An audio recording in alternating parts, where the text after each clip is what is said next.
Muy buenas tardes para todos, espero que estén muy bien. Bueno, nada, antes que nada les quiero pedir muchas disculpas, pero si se dieron cuenta, las personas que estaban conmigo trabajando el sábado, se dieron cuenta que tuve un par de complicaciones durante la presentación. El computador tenía un grave problema de conexión y demás, entonces fue necesario justamente eh, el hecho de dividirlo prácticamente pues en dos partes mientras volvía y reiniciaba nuevamente el computador, ¿no? Durante todo ese proceso justamente de que volvía, pues lógico el computador también dejó de grabar algunas partes y bueno, fue bastante caótica la situación. No obstante, igual, pues como es mi compromiso, justamente el objetivo sería realizar el proceso lógico de todo lo que estamos viendo y de todo lo que hemos estado realizando. Me voy a acercar un poquito más. Bien, de todo lo que hemos estado realizando y especialmente pues de lo que vimos este sábado. Lo único malo que es pues prácticamente de esto, eh, pues es lógico que no se puede tener un feedback de las preguntas que se realizan y que no hay ninguna respuesta ni nada de ese tipo de cosas. Entonces, pues lógico, hago algunas preguntas, pero es más que todo para que la persona que está al otro lado mirando el video se las haga y responda de pronto dentro de los comentarios, ¿ok? Les recomiendo muchísimo eso. Les recomiendo una cosa también y es que lleguen al final del video, ¿ok? Para poderlo entender un poquito mejor, aquí arriba les voy a dejar un enlace que es la parte del video, ¿sí? Y igual al final también de este mismo video les voy a dejar todo el módulo de ayuda humanitaria 2, ¿bien? Bueno, como ustedes se dan cuenta, hoy vamos a ver entonces la parte 2 de refugiados. En la semana pasada habíamos visto todo el proceso y toda la primer parte justamente que había sido migración. Bien, para los que no se acuerden, justamente entonces tenemos el link aquí arriba en donde pues ustedes lo van a ver un poquito mejor. Bien, bueno, nada, les voy a mostrar diferentes casos, dos casos prácticos, prácticamente, valga la redundancia, y nada, es como más que todo para que ustedes lo piensen, lo, lo analicen y dejen su comentario. Para quienes no pudieron estar tampoco el miércoles, les informo que el miércoles no se pudo realizar la grabación, el miércoles pasado, taller pasado, no se pudo realizar la grabación debido a que estaba trabajando, ¿sí? Y la reunión se hizo por medio de mi teléfono celular. No obstante, igual, el taller se trataba, pues básicamente, de estas preguntas, este tipo de preguntas. ¿Qué pasaría si? ¿Sí? Más que todo como para poner a las personas del lado, o sea, para ponerlos a ustedes justamente, en los zapatos de una persona refugiada, en los zapatos de una persona que lo tiene que dejar todo de un momento a otro, ¿sí? Que tiene que abandonar su casa, que tiene que abandonar todas las cosas que tiene, ¿sí? A su alrededor eh, y salir de un momento a otro porque sí, ¿sí? Porque la vida se lo está pidiendo. No solamente porque la vida, sino porque la situación de su país, porque la situación real de absolutamente todas las cosas que está viviendo, eh, lo impulsan a hacerlo, ¿ok? Entonces, pues prácticamente estas son las primeras preguntas que ustedes van a ver. Les recomiendo, lógico, que las analicen, si pueden responderlas dentro de los comentarios, pues se los agradecería. Y lógico, ustedes saben que eso les cuenta también como participación y asistencia, ¿ok? Bueno, nada, me voy a hacer más chiquitín y vamos a empezar entonces. Bueno, en principio, ¿qué pasaría si tuvieras que vivir una situación de guerra en tu país y salieras con tan solo una cosa que tienes, algunas cosas que tienes en las manos y atrás tu familia? Sí, para eso voy a utilizar justamente esta imagen, en donde vamos a ver justamente una familia, una pobre familia, que al parecer, pues miren los detalles atrás, en donde se visualiza justamente una situación de guerra, en donde se ve la desesperación de la mujer por salir de ese lugar, la desesperación del hombre también llevando a su pequeño hijo en brazos, y prácticamente la madre arrastrando a estas dos personas, tanto al, no hacía falta, tanto a las dos personas justamente que están acompañándola, más el rostro de desesperanza que tienen las personas, el rostro de pánico que tienen las personas que están detrás, ¿no? Entonces, bueno, nada, fíjense en eso, piénsenlo, recapacítenlo, analícenlo, y pónganlo en los comentarios, por favor, ¿ok? Bueno, por otra parte, tenemos entonces otra situación. Si la situación económica de la región o el país en donde usted se encuentra, además de las guerras internas y los conflictos armados, hacen que tenga que vender absolutamente todo a un módico precio, prácticamente regalarlo, y tenga que huir, ¿sí? Es la misma situación justamente que están viviendo muchas personas todavía hoy en día en Venezuela, que tienen que salir de sus lugares de origen, de su zona, salir, lógico, de la zona de confort, y enfrentarse a una dura y cruda realidad. Adicionalmente, de pronto los países que están alrededor de Venezuela hoy en día tampoco es que estén muy bien, que digamos, entonces es prácticamente de un Guatemala a un Guatepeor, por así decirlo, ¿sí? Para eso también podríamos ver algunas de las películas justamente que yo les he recomendado, o algunos de los libros también que yo les he venido recomendando durante todo este tiempo, en donde van a ver situaciones reales, en donde van a visualizar también situaciones de una vida cotidiana y cómo es la vida cotidiana de los refugiados. Ahora vamos a ver algunos de esos libros que nos recomienda ACNUR poder leer, ¿ok?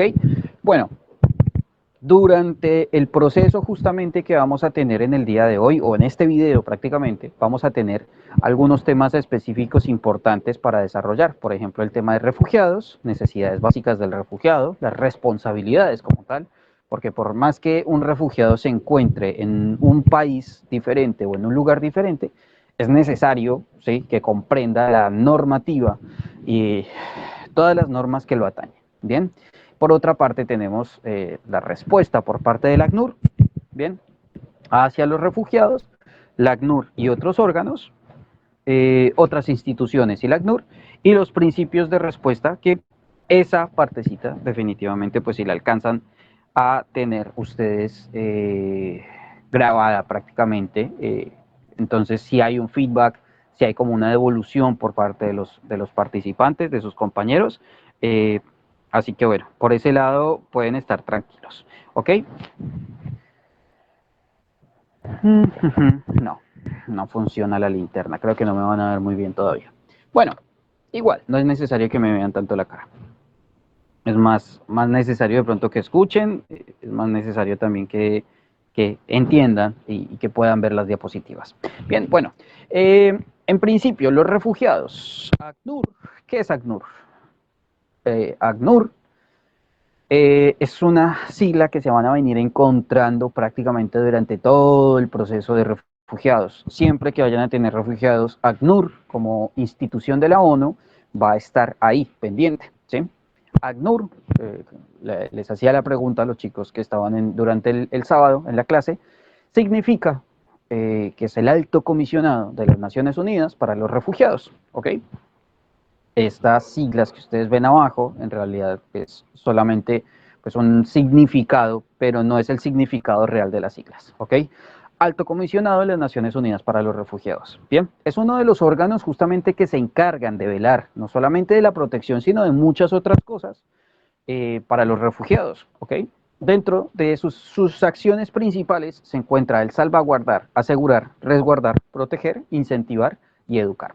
Bien, si ustedes se dan cuenta justamente en estos primeros puntos, prácticamente el ACNUR está desde el principio de la emergencia, en cada uno de los espacios temporales, se encuentra ACNUR, ¿bien?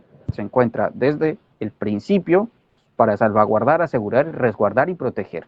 Bien, por otra parte también para el proceso justamente de volver a levantarse, ¿sí? El proceso de resiliencia, como se le llama, como más se le conoce, pues que justamente se trata de incentivar y educar.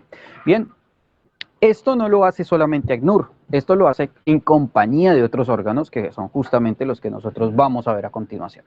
¿Ok?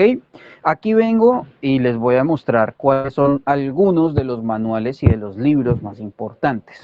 Perdónenme que estoy corriendo un poco, pero por el tema de luz y todo este tipo de cosas, adicional que no tengo la batería del computador acá, sino que, o sea, no lo tengo conectado, sino que está a base de pura batería. Mi computador funciona a base de carbón prácticamente. Nada, se me apaga en cualquier momento, entonces estoy como corriendo a toda velocidad. Pero bueno, igual, ustedes me imagino que ya habrán leído absolutamente todos los manuales que les he pasado, así que simplemente es como un recorderis esta pequeña clase y pequeño taller. Ok, bueno, en principio tenemos uno de los primeros libros, que es justamente El desplazamiento en el mundo, causas y consecuencias. Es necesario para poder entender justamente a qué se debe toda la situación de que los refugiados tengan que emigrar de su país, ¿sí? O de su lugar de origen. Se los recomiendo muchísimo. ¿Cómo puedo ayudar a los refugiados? Las formas reales, ¿sí? De cómo poder ayudar a los refugiados también se encuentran ahí. Son documentos también que se pueden encontrar en internet. No es necesario llegar a entrar a alguna plataforma de compra para conseguir alguno de estos libros. Son documentos que fácilmente se pueden conseguir por internet, por la web, y están al alcance de absolutamente todas las personas. Bien, 5 historias de refugiados que demuestran el poder de la superación, que justamente muestran, como les dije desde un principio, los libros y los documentos que yo les he venido pasando son importantísimos justamente para el proceso que nosotros estamos realizando y más para ustedes que comprendan el proceso de capacitación, el desarrollo. Como yo les dije y siempre se los he venido diciendo, este tema de ayuda humanitaria es solamente una pequeña muesca de lo que es en realidad todo el proceso de ayuda humanitaria. Un verdadero socorrista no está, no solamente sabe primeros auxilios y ya está. El socorrista real entiende absolutamente todo este tema, todos estos temas, entiende perfectamente la importancia justamente que cada uno de estos documentos tiene, sabe de la gestión de riesgo, sabe de la psicología de la emergencia, sabe cómo contener a una persona que ha perdido todo, sabe cómo ayudar en esos momentos. Entonces, les recomiendo justamente, usted si quiere ser un buen socorrista, yo todavía no lo soy, le hace todo esto, ¿sí? Justamente para eso lo estoy haciendo, para llegar algún día a ser un buen socorrista. Bien, por otra parte, las diversidades culturales hacia un mundo más justo, la diversidad cultural hacia un mundo más justo, 5 conflictos de los últimos tiempos, ahí van a ver justamente algunos de los más importantes, por ejemplo, Siria, la situación de Siria, qué ha pasado, por qué, a raíz de qué, que es importante también entender de dónde viene la situación, no solamente saber que vamos a ir a colaborar y ayudar y ya está, sino es importante saber de dónde viene, para dónde va, porque puede que nos encontremos finalmente en un triángulo en donde tanto los civiles como nosotros vamos a estar en la mitad de toda esa situación de guerra, y podemos vernos bastante afectados en ese sentido. Entonces, por eso yo le recomiendo justamente a usted, nada, que se fije muy bien en cada uno de los documentos que yo estoy compartiendo. Y por último, no solamente estos, también acuérdese, por ejemplo, que hay un manual, hay diferentes manuales de operaciones. Este es un manual para las situaciones de emergencia, pero en la parte, por ejemplo, este, de las diferentes operaciones administrativas, operaciones de capacitaciones, operaciones de capacitaciones, eh, de las diferentes etapas justamente para trabajar con los refugiados, se encuentra también un manual realizado directamente por la ACNUR. Yo le recomiendo a usted justamente también que se lea esos documentos. Es engorroso, sí. Por ejemplo, el tema del manual para situaciones de emergencia es un libro de 1257 páginas, una cosa así por el estilo. Es una Biblia bastante grande. pero que si usted se lo lee todo, acuérdese que por cada página que usted lea, está absorbiendo la experiencia de una persona que ha vivido una situación bastante compleja, que ha estado liderando ese tipo de situaciones. Leer un documento de estos para uno como persona normal, por así decirlo. No estoy diciendo que los escriban sean anormales ni nada de ese tipo de cosas, sino que para el del diario vivir, del diario común, del que está aquí en la civilización todo el tiempo, es absorber muchísima información y es obtener un poquitín de sabiduría. Así que bueno, nada, es justamente una de las cosas que necesito por parte de ustedes. Y adicional, vuelvo y les repito, miren hasta el final, ¿sí? Porque en el final les voy a explicar cuál es el método de evaluación. Si usted se quiere certificar como socorrista internacional del CIEM, del Cuerpo Internacional de Emergencias, les recomiendo que se quede hasta el final, ¿ok? Si quiere adelantarlo, evítese toda esta información y pase directamente a esa situación. Pero, para poder desarrollar bien justamente esta idea, pues yo se lo recomiendo en realidad que nada, que se vea todo el video, ¿sí?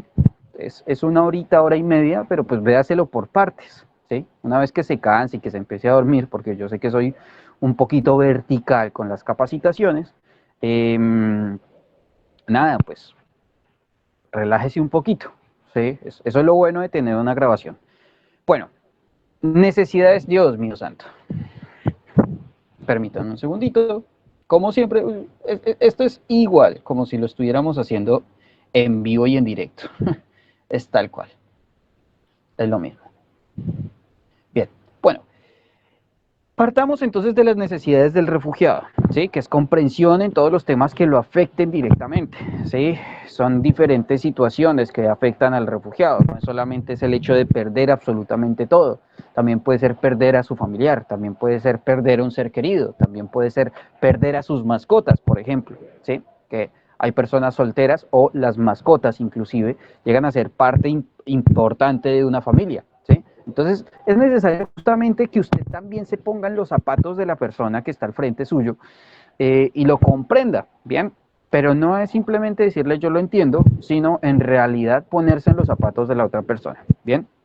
Seguridad y resguardo para sí y su familia, que lógico es lo que más se necesita desde un principio, ¿sí? Por otra parte, el refugio, pero que el refugio se sienta como un hogar.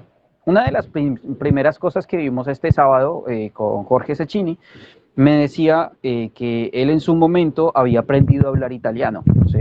Para poder atender a las personas, a los migrantes de Italia, aquí en Argentina. Y eso quizás los hacía sentir un poquito más cómodo. Puede ser una atención, puede ser un servicio, puede ser cualquier cosa.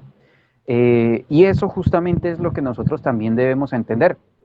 A ver, en el mundo, el habla hispana es el habla más, o sea, es el idioma más hablado, por así decirlo, en todo el mundo, ¿bien? Eh, Quizás nosotros no lo entendemos así porque pues nosotros mismos hablamos español y demás y vemos de pronto la necesidad de otras lenguas.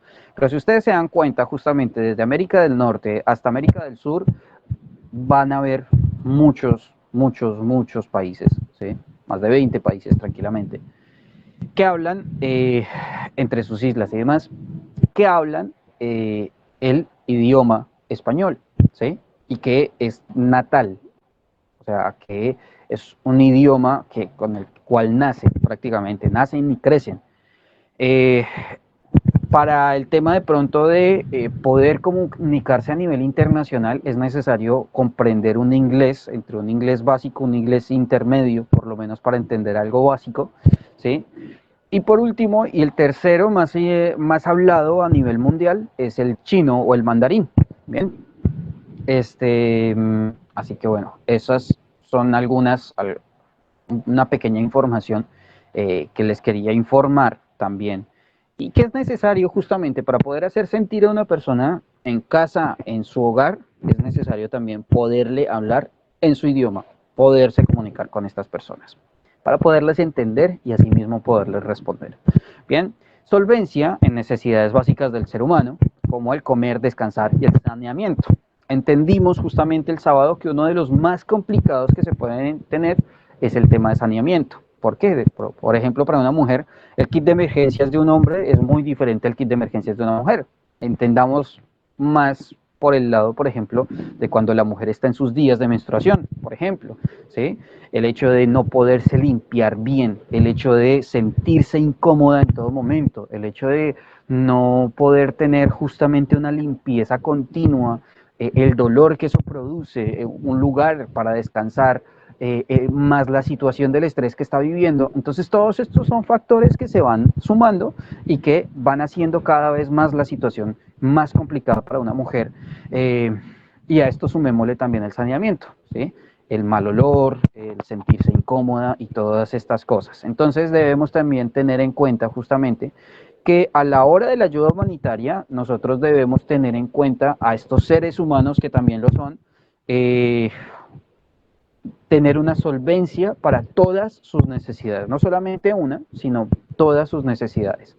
Por eso es que los kits de emergencia es necesario que sean bien estudiados, porque hay muchas ocasiones en las que no se estudian del todo y se mandan muchas cosas que a la final o puede que no se necesiten o puede que a la final hagan falta, ¿ok?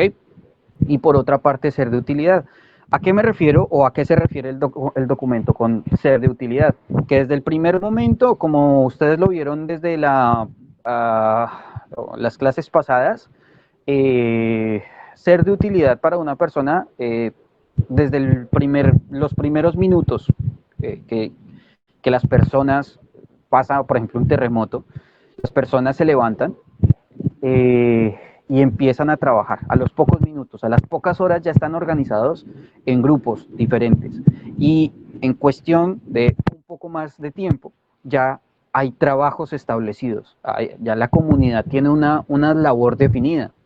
Pero ¿qué pasa? Que todo esto se frena y se ve frenado cuando llegan los organismos institucionales o los organismos estatales a, entre comillas, colaborar, que lo que hacen directamente es empezar a volverlos asistencialistas.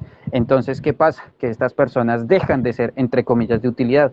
Lo que se recomienda prácticamente en este sentido por parte del ACNUR es que estas personas no dejen de continuar de ayudar, por así decirlo. No dejen de continuar de prestar esa ayuda. Eso les va a permitir de pronto sacarse un poco ese problema que tienen de la cabeza, ¿sí? Tener un oficio, ¿sí? Sentirse que sirven para algo, que es la necesidad, una de las situaciones básicas para la mente de un ser humano y especialmente de un adulto. Bien, y acuérdense una cosa muy importante, siempre hablamos de niños, mujeres y hombres adultos. Hay una etapa justamente de la humanidad que queda ahí en el intermedio, en el cual de pronto no se sabe qué hacer con estas personas, que son los adolescentes, ¿sí? Es necesario justamente también comprender el hecho que ellos también nos pueden servir de ayuda, bien, con algunos trabajos, con algunas tareas, con algunas cosas específicas. Es importante el hecho de agregarlos justamente a todas esas y cada una de esas situaciones que nosotros vamos a venir trabajando durante el refugio. Bien, no me gusta poner muchas palabras, mucha letra en el texto, pero bueno, lo consideré necesario. Tomado directamente desde el Manual de Situaciones de Emergencia ACNUR, dice así: los refugiados y desplazados también tienen claro está, responsabilidades hacia el país donde han buscado refugio.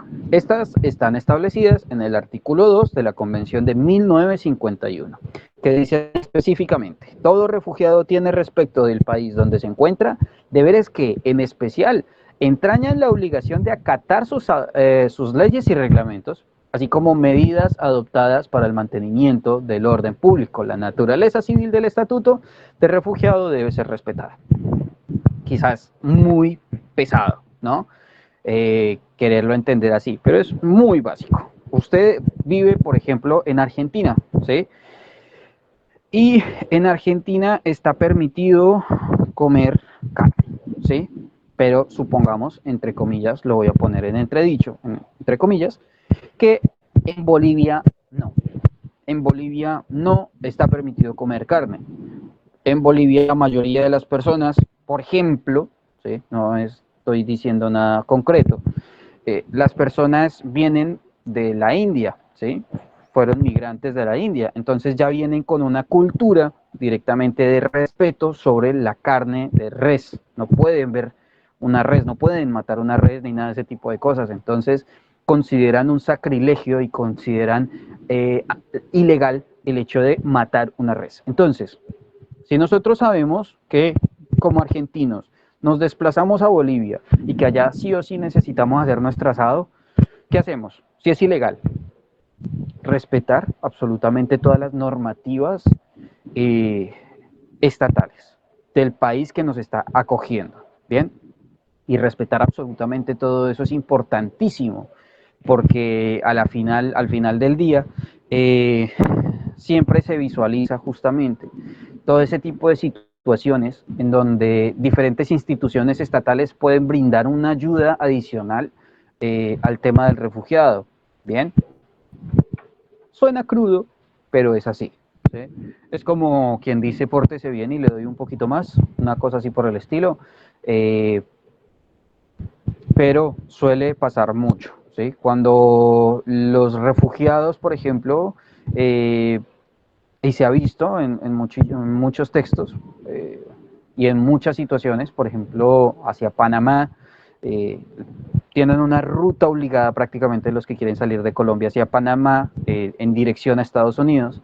Ya han sucedido en varias ocasiones que han habido poblaciones completas que se van en contra prácticamente de los refugiados, a raíz no solo de la cantidad de personas que llegan, sino el irrespeto también por el medio ambiente, el irrespeto hacia la comunidad por parte de las personas refugiadas. Entonces, lo único que tiene el Estado eh, para hacer es sacar a los refugiados de ahí y darles otro espacio en donde prácticamente no molesten a nadie. Bien, yo les recomiendo también que lean o que vean un par de videos en YouTube que son muy reconocidos en ese sentido, para poder entender justamente un poquito más de este tema acerca del respeto del país que acoge al refugiado.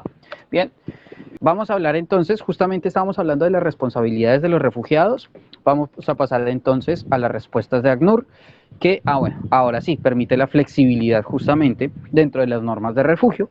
Por otra parte, coordina, coordina, coordina con otros organismos e instituciones cualquier elemento que haga falta para solventar necesidades. Entonces, tengamos en cuenta justamente que la ACNUR no trabaja sola. Bien, la ACNUR depende prácticamente de otras instituciones también para poder trabajar bien. Otras instituciones, ahí justamente las vamos a ver cuáles son las otras instituciones o los otros organismos de la ONU. Que es que, a ver, independientemente de que la ONU sea una institución básicamente como muy grande, un organismo, un solo organismo o una sola institución, tiene más bien diferentes organismos, ¿sí?, que lo complementan. Bien, estos organismos son, entre comillas, instituciones completamente aparte la una de la otra.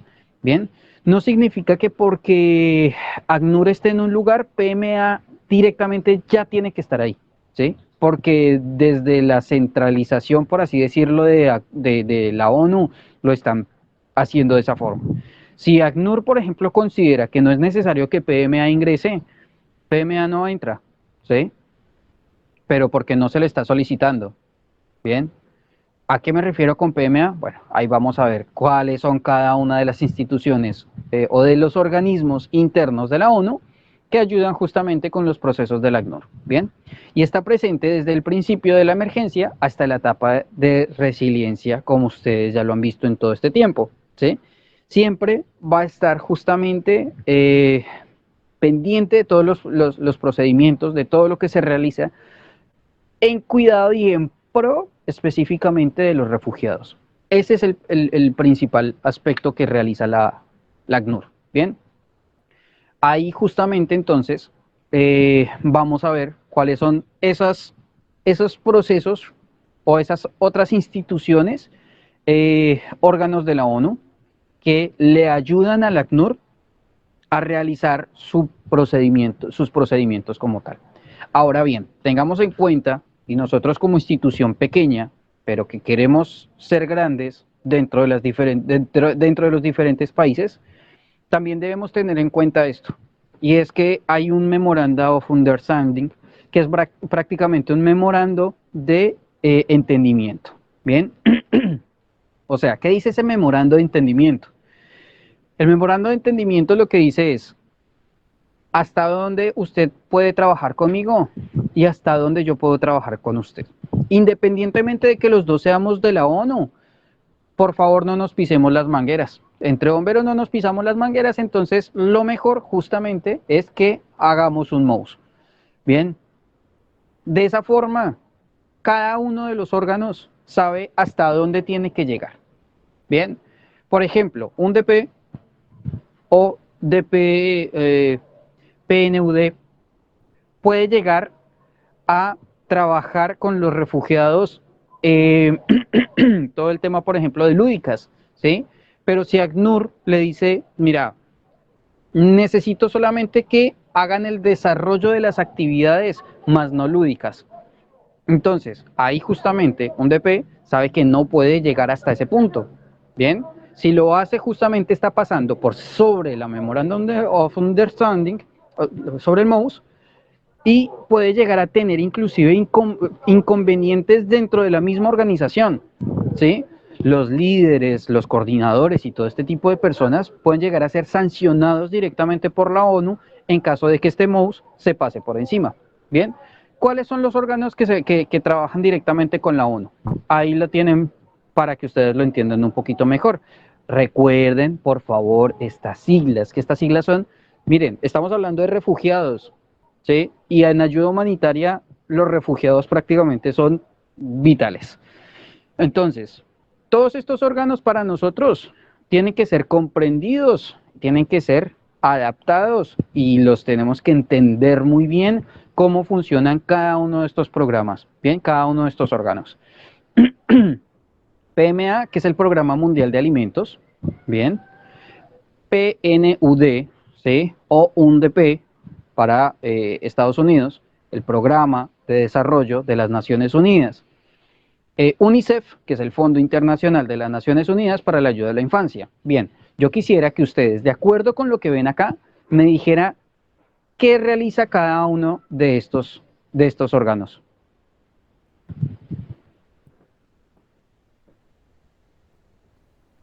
Y el PMA se me ocurre que puede llegar a ser como lo conocemos en Argentina como el Banco de Alimentos Mundial, ¿no? Exactamente, es el Banco de Alimentos. Muy bien.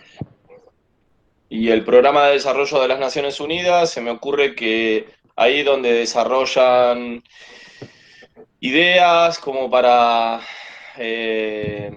fortalecer o ayudar a los refugiados o a lo que se necesite. No lo tengo muy en claro todavía el objetivo del programa de desarrollo, qué desarrolla en realidad. Bien, tengamos en cuenta la documentación que les he UNICEF, bueno, todo el pasado. mundo lo conocemos. Sí, UNICEF, sí, todos los conocemos. Pero tengamos en cuenta la documentación que yo les he pasado, que en donde también el programa de desarrollo está. ¿Quién se acuerda de pronto, dentro de la documentación que yo les he entregado a ustedes, que hay una de Argentina que trabaja con el programa de desarrollo? El 12, el programa, el P12, ¿no? Exacto, el DP12. Muy bien, exactamente. El DP12 justamente trabaja directamente. Entonces, no solamente trabaja con el desarrollo de las actividades de los refugiados como tal, sino también trabaja en la gestión del riesgo para todas estas personas. Bien, lo que hace y el programa de desarrollo es súper importante, es una creo que de los órganos más importantes. A ver, todos estos programas son súper importantes para el buen desarrollo de la institución como tal y de una de una emergencia, ¿sí? Para el desarrollo de una emergencia. Bien, pero lo que hace justamente el programa de desarrollo es mirar qué es lo que hace falta. El programa de desarrollo es como ese amigo. Haga de cuenta que usted va caminando por un lugar completamente descampado, ¿sí? Y se está desplazando hacia un lugar en donde quiere acampar. Bien, o sea, estaba en un potrero, o está en una selva, está en un lugar en donde desee estar, ¿sí? Y PNUD es justamente el amigo que le dice a usted, cuidado que tiene un alacrán al lado, ¿sí? Y entonces usted para y efectivamente se da cuenta que hay un alacrán al lado, ¿sí? Y al mismo tiempo es ese amigo que le puede decir, caminemos por este lado, que por este lado puede llegar a ser un poco más seguro para llegar hasta nuestro destino. Y efectivamente, camina por ese lado y llegan a su destino un poco mejor. Es como ese, esa institución que puede solventar y que puede ver al mismo tiempo diferentes situaciones alternas, ¿sí?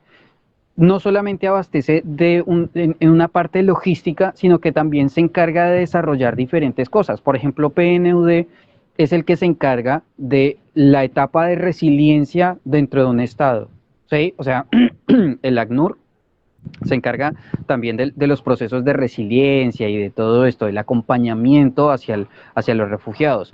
PNUD es el que le da la idea, ¿sí? El que dice, chicos, podemos hacer paneles solares, ¿sí? ¿Cuáles son sus necesidades? No tengo gas. Bueno, listo, entonces vamos a hacer un depósito acá de basuras orgánicas. Hacemos entonces un esto, lo otro. Vamos a tener entonces por un lado gas y por el otro lado vamos a tener esto por medio de energías renovables y demás. Eso es lo que desarrolla justamente PNUD y es el que pone a trabajar a los refugiados, ¿sí? El que les da ideas. El estudio de la tierra, qué semillas podemos sembrar acá, cuál es el procedimiento que vamos a realizar, qué vamos a sembrar, cuál es la cosecha, les enseña a los refugiados cada cuánto, los tiempos, cómo el agua, cómo el sol, cómo a desarrollarse justamente para llegar a una etapa de resiliencia óptima y que esa comunidad pueda volver a salir adelante sin necesitar tanto la ayuda del Estado. Que vuelvo y digo, cuando el Estado ingresa y empieza a ser tan asistencialista con las personas, las vuelve perezosas. Entonces, lo único que hace la persona es esperar mes a mes su comida, mes a mes la llegada de esto, mes a mes, mes a mes, mes a mes, y cuando no llega, entonces pelea, ¿sí? Pero es porque la comunidad tiende a desarrollar en muchas ocasiones eh, esa necesidad como un niño pequeño del Estado, ¿sí? En creer que el Estado, por ser Estado, le tiene que proveer absolutamente todo, ¿sí? Y no se provee a sí mismo. Es una de las situaciones que hoy en día siempre vamos a estar viviendo. Por otra parte, algunos de estos, lo más seguro es que ustedes no lo hayan escuchado, ¿sí? Pero es importante igual que lo entiendan muy bien.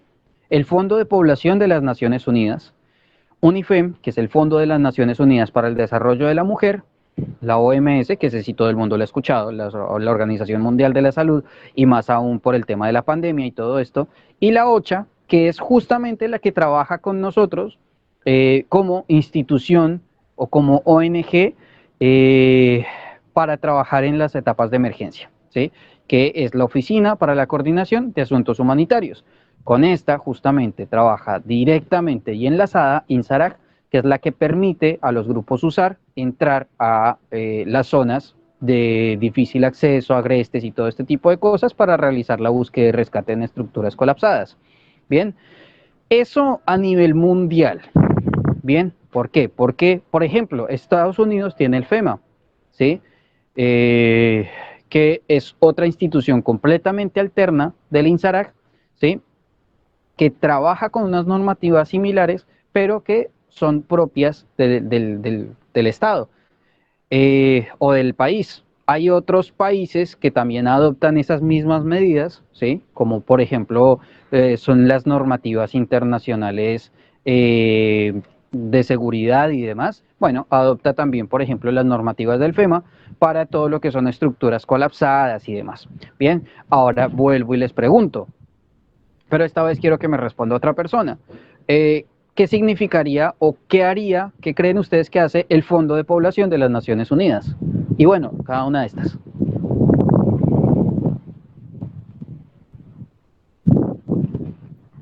tener el control de los refugiados que ingresan al país y en la ayuda de cada uno de ellos. Exactamente. Lo que hace el Fondo de las Poblaciones de las Naciones Unidas es, en principio, trabajar directamente con ACNUR en lo que son, se me olvida, los censos, ¿sí? Saber cuántas, el tipo, las edades, la demografía en general. Ahora, UNIFEM.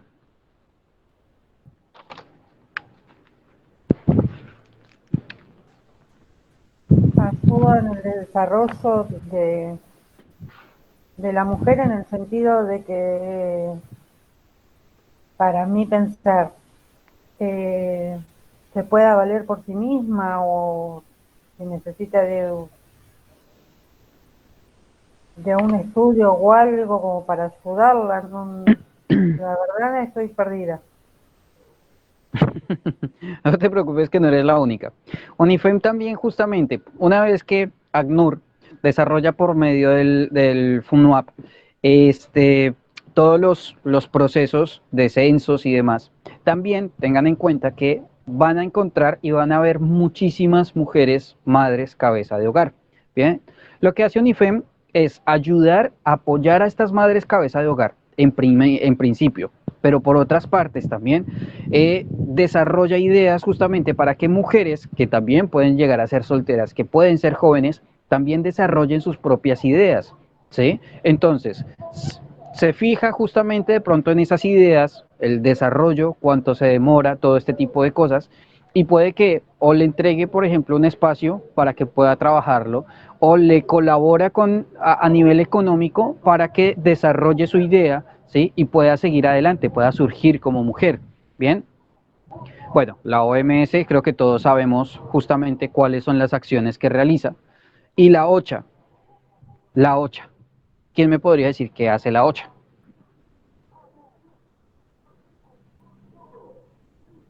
Yo ya les dije a ustedes en Ayuda Humanitaria 1 qué hace la OCHA. Si alguno de ustedes se acuerda, sería genial. Coordina asuntos comunitarios.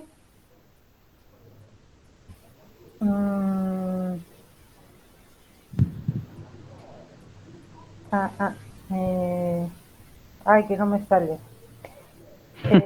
Es una dependencia de las Naciones Unidas y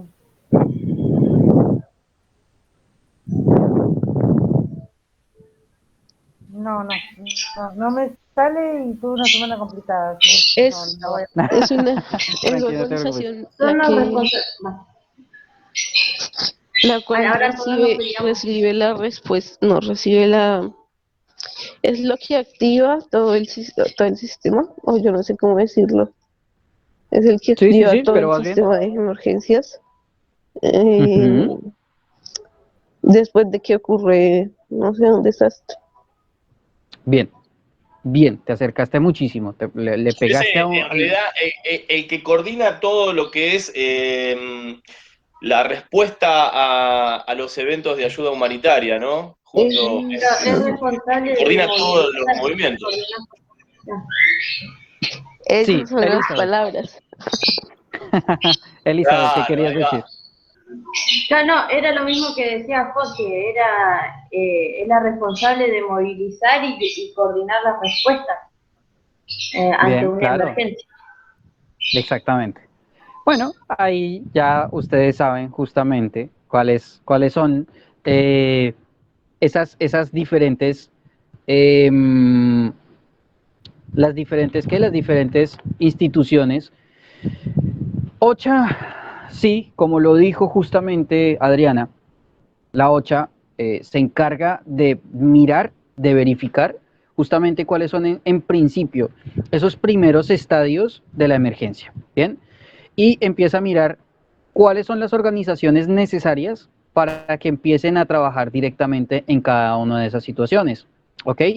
Es básico, es indispensable para una institución el hecho de poder establecer justamente, y más una institución tan grande como la ONU, saber específicamente qué es lo que está sucediendo, cómo está sucediendo, para qué está sucediendo, o sea, todo el proceso que sucede en una emergencia como tal a gran escala, pues la OCHA justamente es la encargada, por ejemplo, de enviar al UNDAC, que ustedes saben que UNDAC es el primer órgano lógico que empieza a llegar y que por medio del EDAN empieza a desarrollar las primeras, las primeras etapas justamente de evaluación y análisis de daños para empezar a subir esta información a los SOC virtual, establecer unos SOC y bueno, ya lo que ustedes saben, me imagino que lo saben muy bien.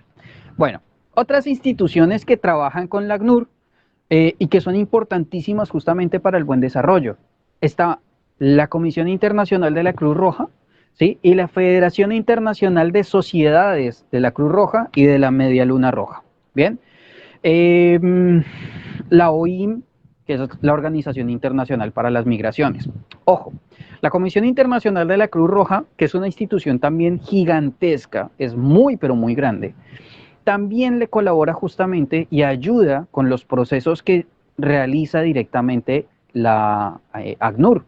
Bien, es importantísimo el comprender justamente cuáles son los procesos que realiza también la Comisión Internacional de la Cruz Roja, porque ellos también tienen su propia logística, porque ellos también desarrollan diferentes actividades similares a cada una de las etapas que realiza la ONU. Solamente que la ONU, con respecto a la Comisión Internacional de la Cruz Roja, tiene diferentes procesos, ¿bien? Por ejemplo, ustedes ven que a nivel municipal, cada una de las regiones, por ejemplo, tiene personal de la Cruz Roja, que estas personas están ingresadas, por ejemplo, en el plan de riesgos, ¿sí? Al igual que Defensa Civil, al igual que bomberos. Bien, son instituciones que se han venido desarrollando y que se ha visto que son necesarias justamente para el buen desarrollo de una emergencia. Pero, por ejemplo, la ONU no está, porque la ONU se determinó como una institución no solamente de ayuda humanitaria a nivel global, pero es justamente a nivel global.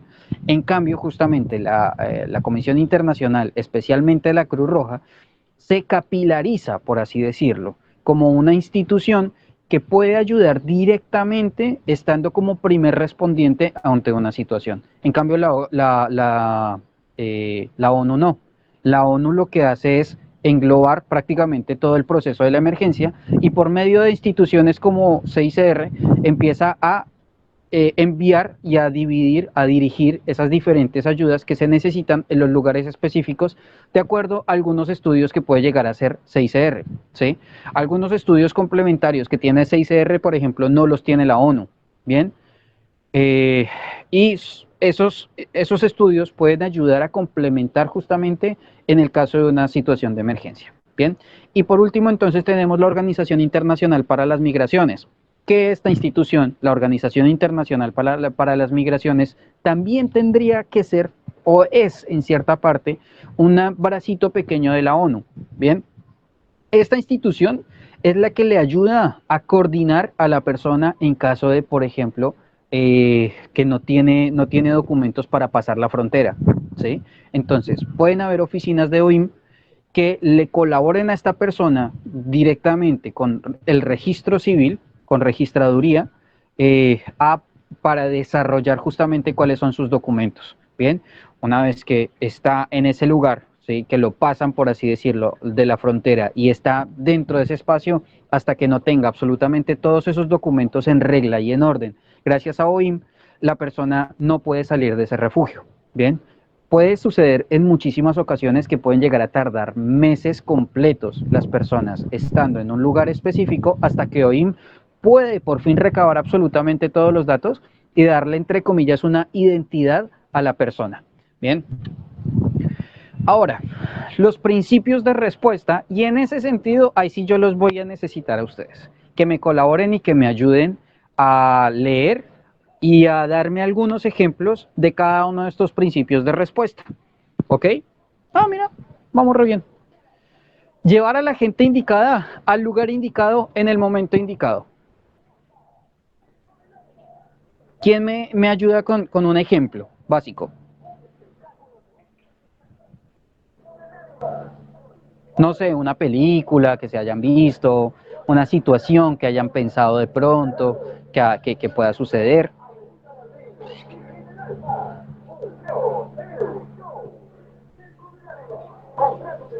No, a mí se me ocurre, por ejemplo, sí, dale, Fabiana. No, llevar gente indicada a un lugar indicado, en un momento indicado, en un terremoto o en un derrumbe, sacar a la gente y llevarla a un lugar que no corra peligro. Me parece. Ajá, sí. ¿Alguien más? Me vas a la película, no me sale ahora la película, San Andrés, parte del título. Bueno, puede ser San Andrés, ajá, puede ser San Andrés. Bueno, no sé si ustedes se han visto esta película, creo que se llama El Rescate. No es de nada que ver con el tema de emergencias ni nada de este tipo de cosas. La falla de Se San trata, Andrés. sí, la falla de Esa, San Jorge, Andrés, gracias, Jorge. la que dice Fabiana. La película que yo les digo se trata prácticamente de un hombre que es ex convicto, que sale de la cárcel, lógico, se encuentra con su esposa, se nota que anterior a esa situación, pues llevaban una vida muy contrariada, por así decirlo, muy ilegal, y la mujer, esta chica, ya es pues cristiana, tiene unos ideales completamente diferentes a los que ellos dos tenían antes de que él entrara a la cárcel. Van a la iglesia y el tipo se encuentra con que en un lugar necesitan a personas que vayan a África y colaboren como en los asuntos humanitarios y todo este tipo de cosas, pues ayudarles realmente como la situación allá, ¿sí? Este tipo se va para África y se enamora de la situación, ¿sí? Adicionalmente a esto, pues ya sale de las drogas, sale de todo ese mundo oscuro en el que estaba, y se va para África, ¿bien? En esa situación de África, tiene que vivir en un lugar de refugio, ¿sí? Les da refugio a muchísimas personas, a miles de personas, miles de niños especialmente. Eh, en principio va por la iglesia, ¿sí? Va solamente pues como a darles una palabra de aliento y todo esto, pero se enamora realmente de los niños, se enamora realmente de toda la situación que está viviendo allá y quiere ayudarles. Entonces empieza a viajar, empieza a realizar donaciones, empieza a hacer muchísimas cosas para poderles ayudar, pasa meses en misiones allá. Y una de las situaciones más complicadas que se ve en toda la película es una situación, ustedes saben que por ejemplo hay guerrillas internas, ¿sí? Que lo que hacen es directamente aniquilar absolutamente a todas las poblaciones. En una situación de guerra justamente de una de esas pequeñas poblaciones, ve que hay muchas personas refugiadas o que están buscando refugio, entonces, nada, llega hasta un lugar, se da cuenta que hay mucha gente que necesita de la ayuda de él y empieza a montar a todos los que más puede en la camioneta en la que él va, ¿sí? Se devuelve, entonces le pide por favor a la gente que se espere en el lugar en donde están, que por favor esperen en ese lugar, porque él va y vuelve otra vez por ellos, ¿sí? A montar otra vez y hacer la cantidad de viajes que sean necesarios. En ese trajín, mientras él va en la noche, ¿sí? Porque es muy lejos el lugar en donde está, mientras va al refugio, deja a la mayoría niños y niñas y los deja en su refugio y vuelve otra vez por las personas, quizás niños un poco más grandes. Cuando llega al lugar ya no los encuentra. Y resulta que pues después de una montaña de tierra, por así decirlo, mira y todos los niños y todas las personas que había dejado ahí están muertos, apilados completamente, ¿sí? Entonces ahí es justamente en donde decimos, llevar a la gente indicada al lugar indicado en el momento indicado. Una vez que él parte en la camioneta con el primer grupo de niños, los otros sabían que iban a morir, sabían que necesitaban la ayuda sí o sí para poder salir de ese momento. Bien, les les aseguro, me fijo bien cómo se llama la película y se las comparto. Es muy, pero muy buena. Ese actor es Gerard Butler, el de 300. Exactamente, tal cual. Bueno, otra película muy linda que, bueno, que trabaja Bruce Willis es Lágrima de Sol. Es un escuadrón yanqui que va a buscar a una médica yanqui y transcurre el hecho de que la guerrilla keniana, me parece que es, mata y corta mamas a las mujeres. Y bueno, y la doctora lo convence para que los acompañe para cruzar la frontera a todo ese pueblo. Y bueno, la película transcurre en esa selva tratando de los soldados americanos ayudar a este grupo de pobladores a cruzar la frontera sin que, bueno, sean masacrados, ¿no? Y bueno, que a la final mueren prácticamente todos los soldados, ¿no? Exactamente, queda Bruce Willis, se enamora de la... Bueno. El final. Bien.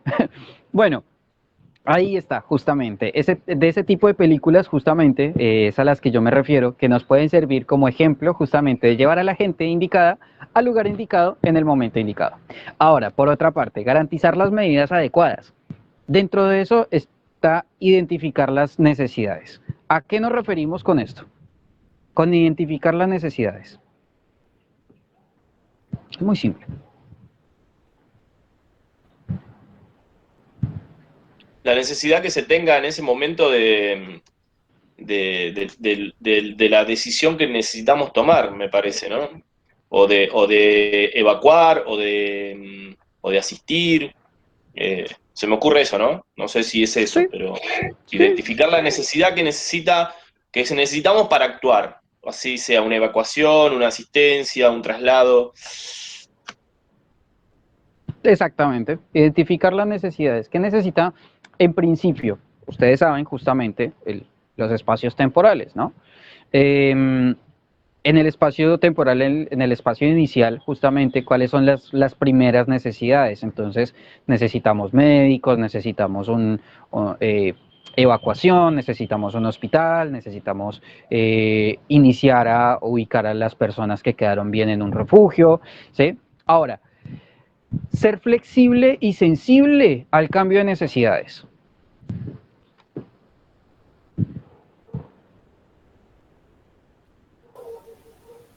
Alguien que me diga algo similar, un ejemplo o algo así por el estilo.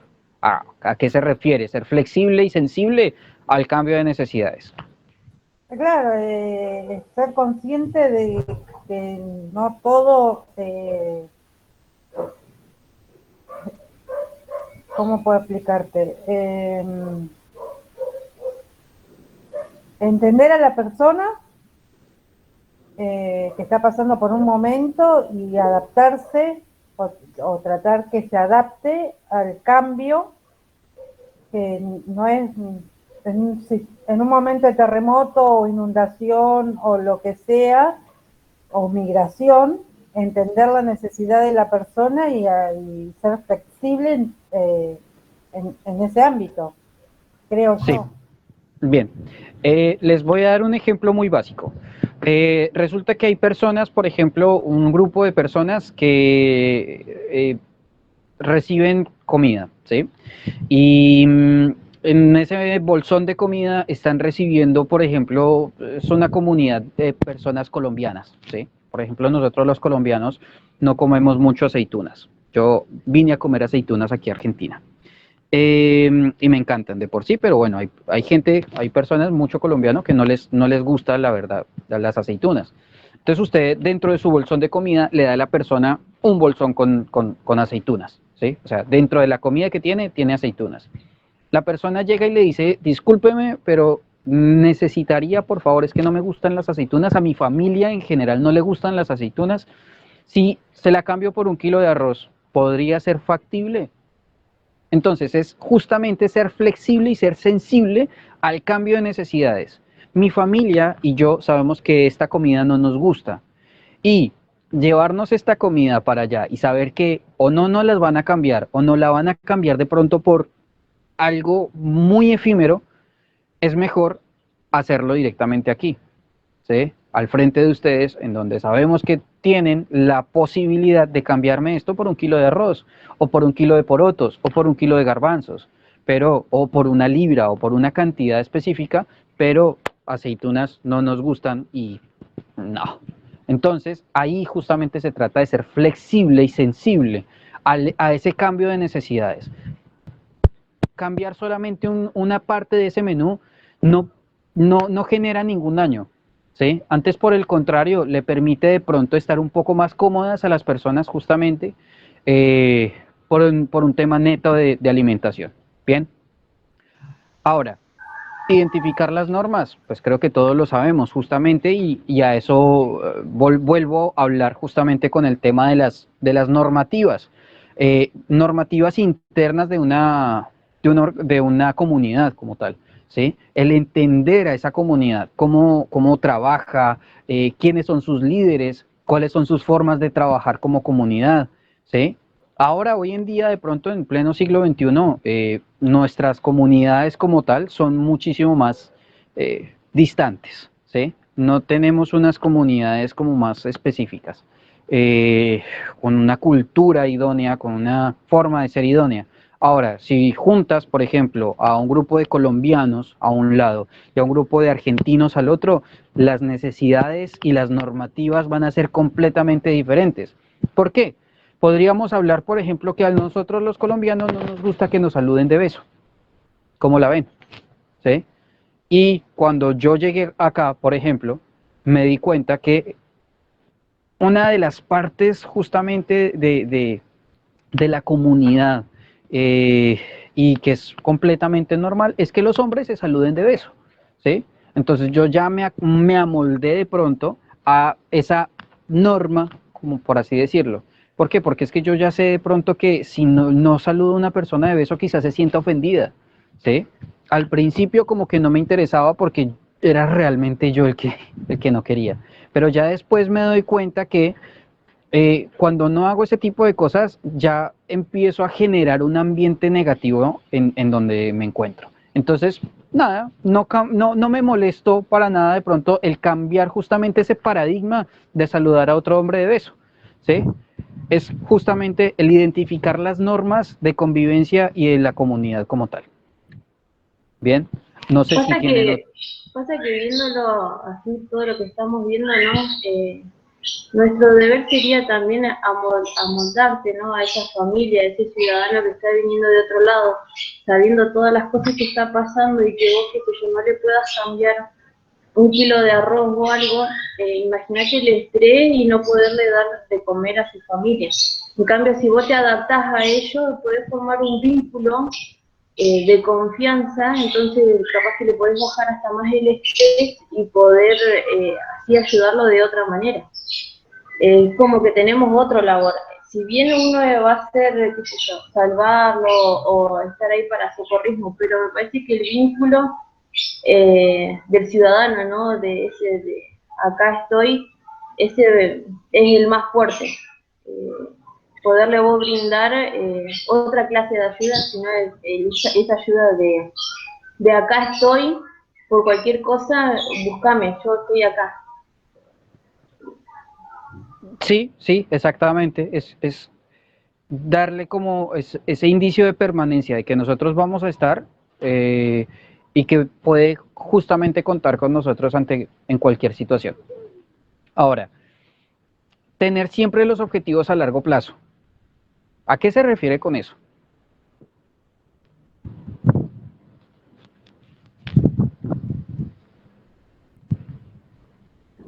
Para mí esos objetivos...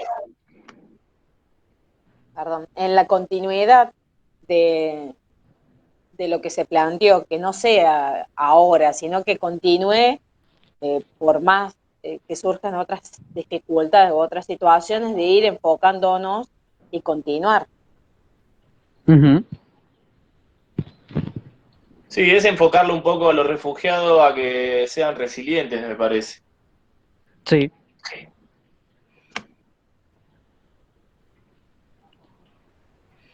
Creo que esa es la compañía que nosotros hacemos como ayuda humanitaria. Sí, sí, sí. A ver, tengamos en cuenta también que pueden haber diferentes objetivos a largo plazo, ¿sí? Que esos objetivos a largo plazo tienen que ser informados a la institución. Y al personal en general se tiene que mantener justamente cuáles son esos objetivos a largo plazo. Uno de los objetivos, por ejemplo, como en mi caso, como yo les digo, como la parte de pronto dirigente de una institución de ayuda humanitaria, es justamente el enseñarle a las personas a solventarse por sí mismos, ¿sí? Eso es un objetivo a largo plazo. Hace falta de pronto educación, ¿sí?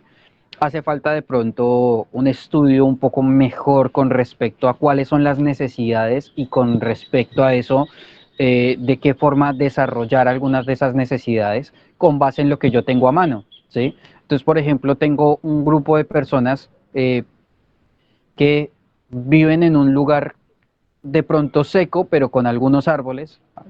Varios de esos árboles son completamente secos y que viven en una pobreza absoluta. Ahora bien, si les enseñamos carpintería, por ejemplo, ¿sí? Que utilicen justamente algunos de esos árboles que tienen alrededor, en vez de dejarlos podrir, también abastecerse, por ejemplo, de leña, a realizar algún diferente tipo de artesanía para solventarse a nivel económico, ¿sí? Entonces, todo ese tipo de cositas que nosotros les podamos llegar a ayudar en ese sentido puede llegar a ser un cambio bastante grande en la persona o en la comunidad en general. Hay comunidades que han salido justamente gracias a eso. Por ejemplo, comunidad muy cercana, lógico, en Colombia, una de las comunidades más reconocidas en Colombia es la comunidad Wayuu, que se encuentra en la punta norte de Colombia, en La Guajira. Se reconocen a lejos y a leguas las mochilas Wayuu, ¿sí? Bueno, perdón, me equivoqué de zona, pero bueno, en la zona de La Guajira se reconoce justamente lo que son las mochilas y son súper reconocidas en Colombia. Se sabe que cuestan mucho dinero, ¿sí? Porque son tejidas con las manos de los indígenas y les recomiendo muchísimo, si las pueden ver, buscar en internet una mochila Wayuu. Es simplemente un bolsito, no es más, ¿sí? En donde pueden meter muchas cosas. No tiene divisiones, no tiene absolutamente nada, eso es solamente una mochilita que se tercia, que se pone terciada. Súper resistentes de mucho tiempo, con diferentes materiales biológicos, lógicamente, pero que a la larga, cuando usted puede llegar a ayudar directamente a esta comunidad sin intermediarios, les va a ayudar grandemente. Ahora, ¿qué pasa justamente con ese tipo de situaciones? Que llegan, entre comillas, empresarios a lavarles la cabeza a estas personas, diciéndoles que por cantidad les va a ir muchísimo mejor, les da unos costos, les da un precio muy pequeño con respecto a las mochilas que realizan estas personas y las vende a unos precios exorbitantes, ¿sí? En el exterior o mismo dentro de Colombia, y estas personas pues terminan siendo engañadas. La comunidad sigue en la pobreza absoluta, trabajando el doble o el triple y favoreciendo solamente a una persona que vendría a ser, entre comillas, ese empresario. Es una de las cosas que también nosotros debemos tener en cuenta justamente para poder permitirles a estas personas que se autofinancien. Bien, no está de más el hecho de enseñarles también el hecho de una economía estable, cuánto cuesta, cuáles son los gastos, cuáles son el consumo, hora hombre, absolutamente todo eso, para que sepan específicamente cuál es el costo real de esa artesanía que están realizando. Bien, no solamente ayudarles a solventar, haga y venda, ¿sí? Sino también darles esa estabilidad económica que le permita saber específicamente cuánto vale real cuál va a ser su ganancia real con respecto a lo que está haciendo. Bien. Ahora, hacer participar a los refugiados y fomentar su autosuficiencia. Un ejemplo de eso.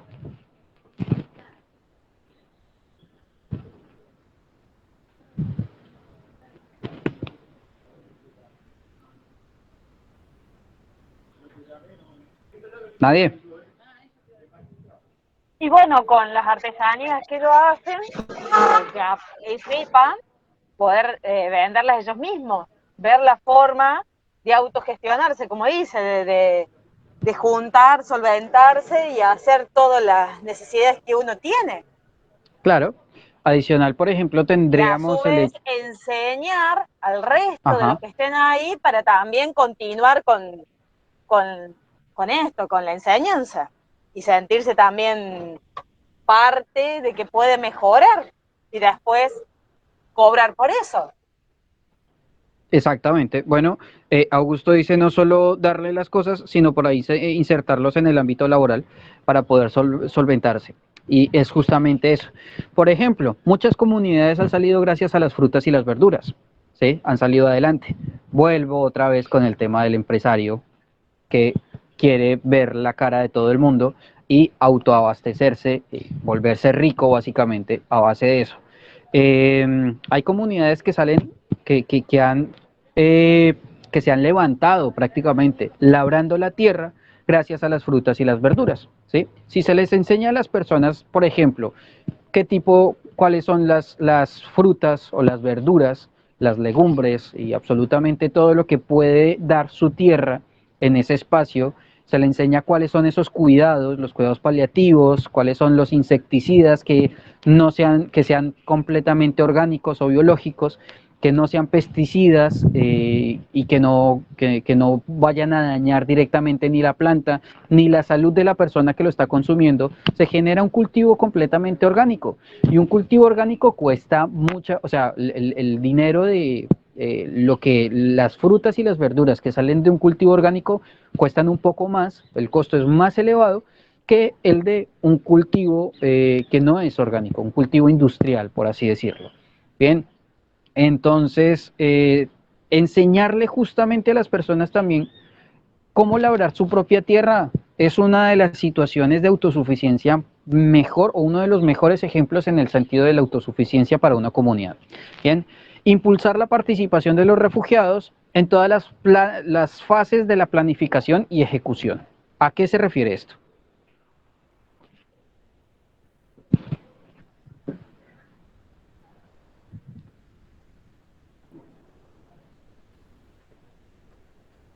La participación de los refugiados en todas las fases de planificación y ejecución. Y bueno, en caso de que vamos a trabajar la tierra, bueno, entre todos vamos, movemos la tierra, después vamos separando los sectores para colocar las semillas, después de hacer los riegos, después ver qué plantas podemos utilizar para que o las mujeres pueden enseñarle a sus hijos a regarles, cosas que todos participen. Lo veo desde ese punto. Yo creo que otra cosa también se me ocurre en este punto es que si estamos en un centro de refugiados donde ya es como un pueblito de carpas, hacer participar a los que eran jefes en sus lugares en la planificación de ese espacio, ¿no? En las decisiones que se tome hacia ese carperío, cómo van a ser las inserciones, qué trabajos van a hacer o qué pueden fomentar en su grupo, ¿no? Porque no nos olvidemos que en esa cantidad de refugiados que podemos llegar a entender, yo lo veo como los refugiados, por ejemplo, que cruzan de Marruecos a España o a Italia o a Grecia, y que se forman esa cantidad de carpas donde solo están los refugiados viviendo en mala situación, que también ahí hay dirigentes que en su país eran dirigentes. Entonces, fomentar esa cabeza, que esa gente sigue a ese cacique, vamos a decirlo, ¿no? Para ponerle un nombre, incluirlo en las planificaciones, que ellos también puedan decidir, que ellos puedan tener una voz y voto. Me parece que es muy bueno. Y en base a eso, los pequeños trabajos, o alfebres, o artesanos, o lo que sea, ¿no? O cultivar la tierra. Exactamente. Una de las principales formas de desarrollar la comunidad de una buena forma o de una óptima forma es el hecho de permitirles a ellos justamente que lo hagan por sí mismos, ¿sí?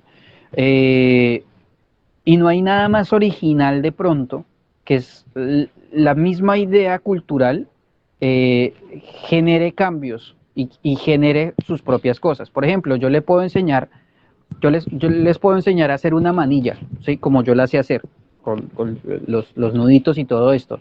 Ahora resulta que, por ejemplo, Jorge se da cuenta que hay una forma un poco mejor de hacerla. Uno, y dos, como que le da un poco más de identidad argentina a esa manilla.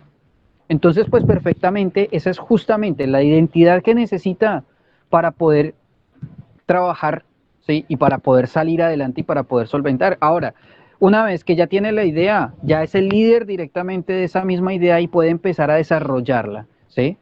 Entender justamente que las personas que nosotros vamos a tener ahí, esa misma comunidad, es la misma que puede llegar a salir adelante. Lo único que uno tiene que hacer es darles el impulso y permitirles justamente poder trabajar, ¿sí?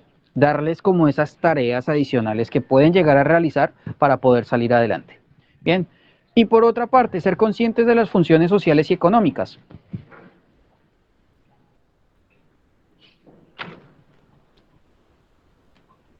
¿Qué les dice a ustedes eso? Funciones sociales y económicas.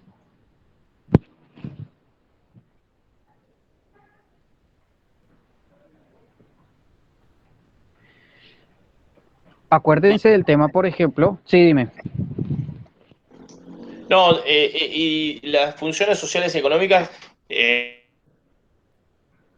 ¿cómo los encontramos, me parece, ¿no? ¿Cómo encontramos nosotros como grupo de ayuda humanitaria a ese grupo de refugiados? ¿Cómo están incorporados socialmente y qué economía pueden llegar a tener como para potenciar? Se me ocurre. No sé a dónde era la idea, pero... Sí, sí, sí. Acordémonos que justamente esos principios de respuesta, o sea, cuáles son como esos primeros conceptos que yo debo tener al respecto de la respuesta que voy a tener hacia las personas. O sea, una de las primeras cosas que yo tengo que mirar es justamente también las funciones sociales y económicas que puede llegar a prestar cada una de las personas. A un carpintero no lo voy a poner de albañil, ¿sí? Porque dentro de su función de la comunidad no está una función social, no está el ser orfebre ni albañilero, es justamente el ser carpintero, ¿sí?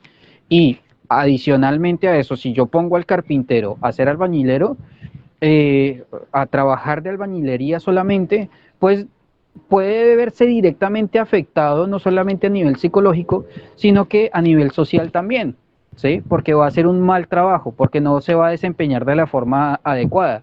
Ahora, si yo le pregunto al carpintero quién es realmente y el tipo me dice, yo soy un carpintero, ahí ya es donde le voy a dar la vuelta a la situación y puede empezar a trabajar en su función específica a nivel social y por medio de eso justamente estabilizar una economía también.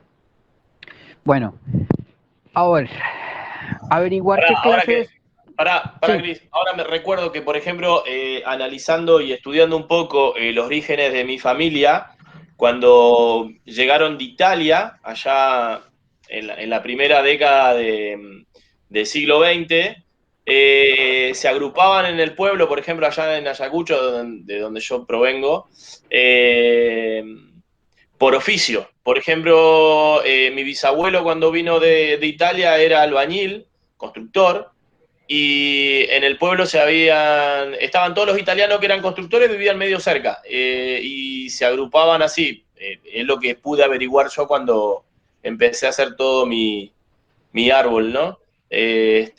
Por eso es importante saber el oficio de cada integrante social, ¿no?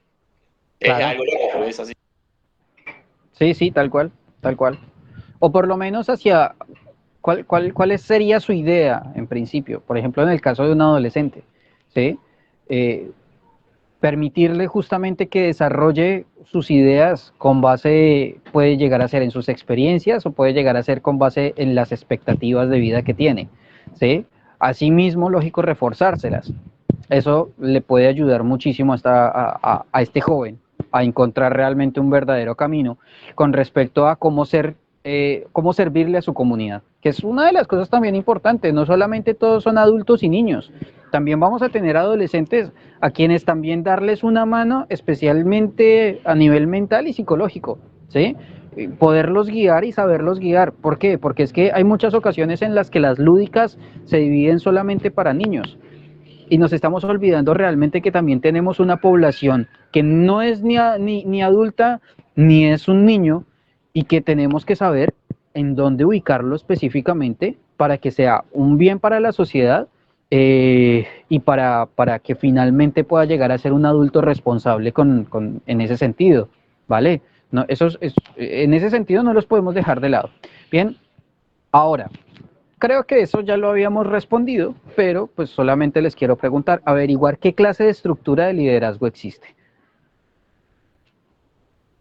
Déjalo por ahí.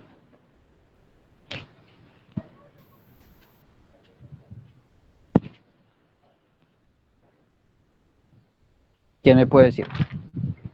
El principio de respuesta. Hay muchos tipos de liderazgo, hay muchos tipos de jerarquía. Por ejemplo, ahora... Sí, claro, democrático, puede ser. Como les comentaba desde un principio, hay muchas ocasiones en las que un jefe se decide peleando contra otro, ¿sí? Y eso es una estructura de liderazgo que tienen sí o sí, y en la cual se desarrolla prácticamente una comunidad. Eligen un líder por medio de una pelea. ¿Y ustedes qué pueden hacer o qué van a hacer? Péguense pasito, por favor. Oh, piedra, papel o tijera. No, pues ahí podemos llegar a sentarnos y establecer de pronto con la comunidad una forma diferente de pronto y empezar a establecer una democracia. Pero recuerden siempre que al ingresar justamente en ese mundo estamos violando los principios fundamentales de la ayuda humanitaria. Uno de esos principios justamente que se estarían violando, ¿cuál sería? De la ayuda humanitaria. Si yo me meto a decirles, no, ¿saben qué? No hagan eso, hagan una democracia. ¿Qué principio les estoy violando de la ayuda humanitaria?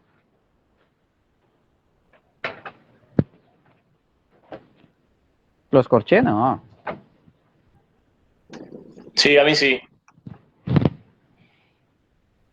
Estamos recordando ayuda humanitaria 1.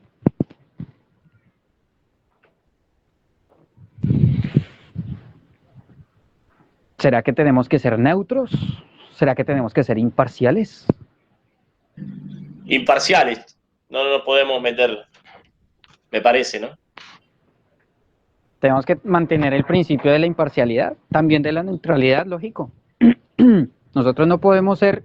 en ese sentido tenemos que ver absolutamente todas las cosas, pero desde un punto de vista completamente externo, ¿sí? Si son caciques a base de golpes, decisión de cada quien, ¿no? Pues tampoco es organizarles un ring de boxeo, pero establecer justamente de pronto algunas normativas al respecto no estaría nada mal. No obstante, no cambiar esas estructuras, no cambiar esas formas justamente de establecer. Hay algunas de esas que de pronto pueden llegar a ser dañinas dentro de lo que vendríamos a hablar justamente de la ayuda humanitaria. Pero bueno, eso ya corresponde prácticamente a otros entes gubernamentales que son los que establecen justamente los diferentes criterios.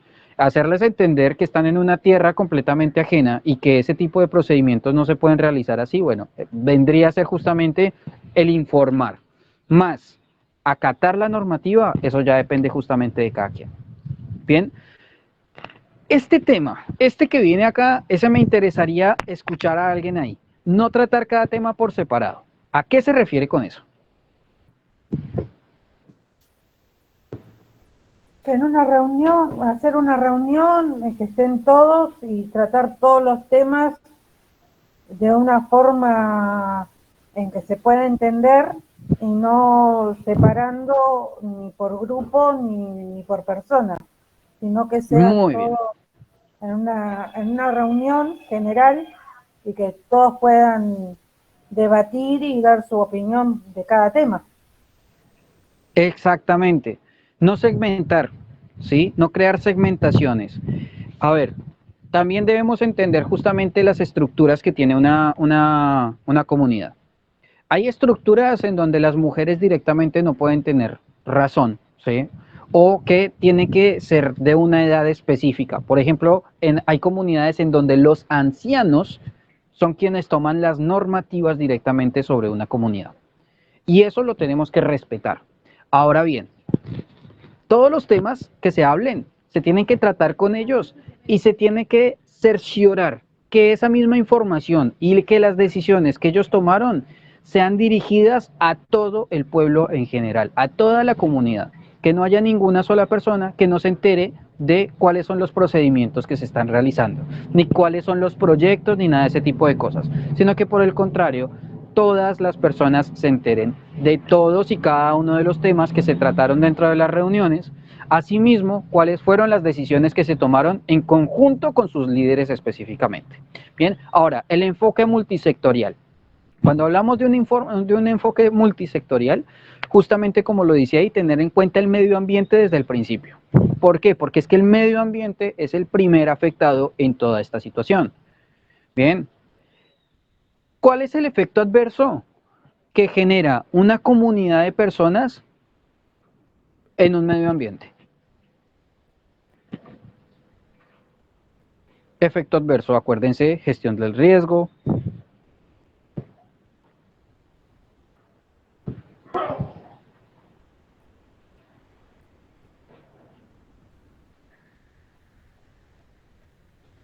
Piénsenlo, tranquilos.